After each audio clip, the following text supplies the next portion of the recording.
Bonjour, une petite vidéo. Bah voilà, pour parler de la pause alimentaire. Aujourd'hui, je me mets en pause alimentaire, donc c'est mon premier jour.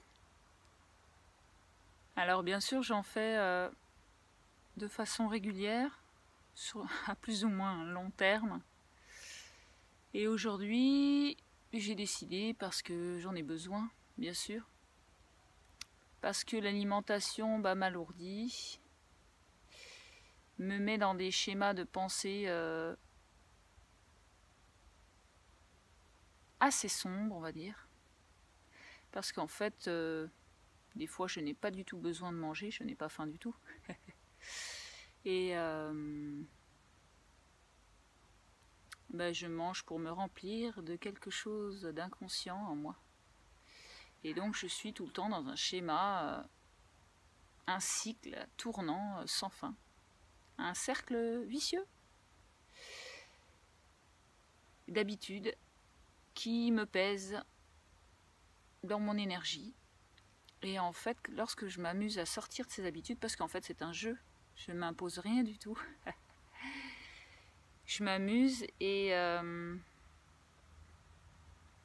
aujourd'hui, comme par hasard, je choisis ce jour-là, et une amie proche de moi qui a un cancer avancé a choisi de jeûner pour se détoxiquer, voilà, pour purifier ses cellules et aller vers sa peur de l'inconnu. Hein, et en fait, c'est un beau voyage. Donc le premier jour, chez certaines personnes, ça peut être assez fatigant. Et moi, des fois, je suis fatiguée, mais en fait, aujourd'hui, j'ai la pêche. J'ai fait du rangement et j'ai retrouvé des affaires que je ne trouvais plus parce que j'accumule. Et donc aussi, au niveau des excès, j'ai accumulé, n'est-ce pas? Parce que ma maison ressemble un peu à mon esprit. Et voilà, j'ai décidé de partager mon voyage. C'est pas hors du temps au niveau de la pause alimentaire. Bien sûr, mon corps va changer, va encore s'affiner. Vous avez dû voir sur internet, j'avais changé de physique parce que je fais des pauses alimentaires durables, assez longues, parce que je n'ai plus peur de mourir de faim et que l'énergie elle est partout dans l'air et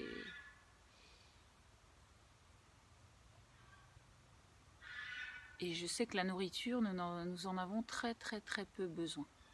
Comme l'énergie d'avant où nous étions cueilleurs, voyageurs, et en fait on mangeait très peu vu que on marchait et on cueillait ce qui se présentait à nous, et quand il n'y avait rien, on ne mangeait rien. Donc voilà, je soutiens mon ami qui a un cancer du sein avancé, et dans la joie et dans l'amour de transcender, que la vie est un miracle. Oui, l'amour peut faire des miracles, l'amour de soi.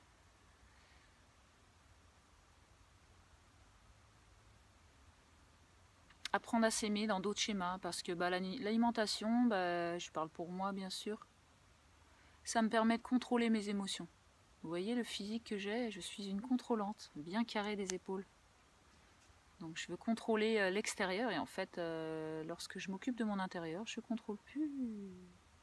Je laisse aller ce qui est, je fais très attention à mes pensées, à mes besoins, à ce que j'ai envie de contrôler. Et je dis à mes pensées, je me parle, et je dis à mes pensées d'aller faire un tour ailleurs, de ne pas les incarner, parce que c'est très facile d'incarner ses pensées, dans la matière, puisque nous sommes esprits dans la matière, et donc je peux changer mon état d'esprit, je peux le rendre lumineux. Et bien sûr, quand je mange plus, j'ai beaucoup plus de temps pour moi, pour prendre soin de moi, pour m'apporter de la douceur, pour me dire des mots d'amour, pour chanter, danser, crier ma joie de vivre et faire des choses qui me plaisent.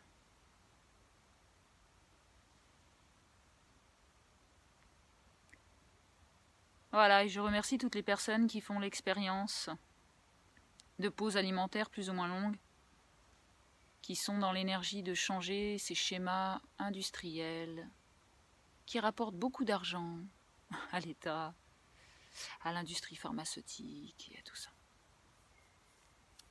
D'être dans l'autonomie de soi-même, apprendre à gérer ses peurs. Et la peur de mourir de faim, c'est la plus grande peur sur Terre. Bah ouais, parce que les gens, ils travaillent d'abord pour aller manger.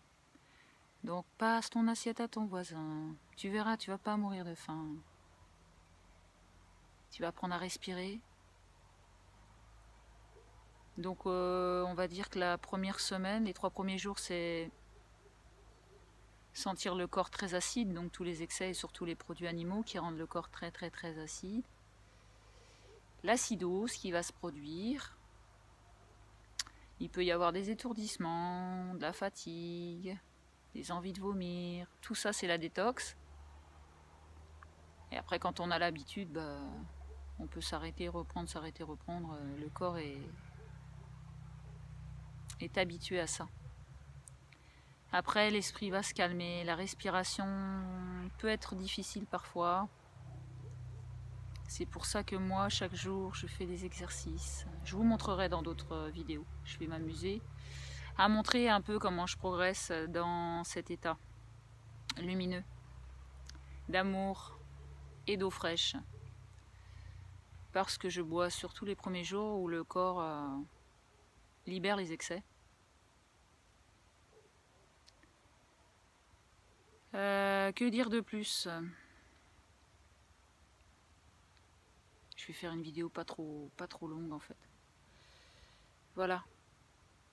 N'attendons pas d'être malade pour s'amuser à se libérer de cette drogue sucrée-salée, de ce remplissage parce que je m'ennuie, parce que je suis frustrée, parce que je suis fatiguée, il faut que je tienne le coup et tout. Ben non. Sortir de tous ces schémas et puis aller vers l'inconnu, vers notre plus grande peur. Alors moi, ça fait 13 ans que je vais vers toutes mes peurs, donc ça fait 13 ans que je vis dehors. C'est interdit par la loi de vivre dehors. Donc ça fait 13 ans que je suis hors la loi, et je suis pas dans l'interdit, moi je suis dans l'inédit.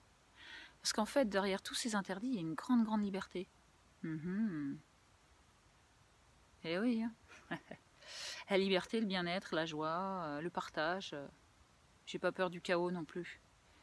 J'ai foi en l'amour et aux êtres humains. En fait, le système va tellement mal, c'est parce que les gens ont peur de s'aimer. Ils ont peur d'être en contact d'eux-mêmes, de rentrer en eux.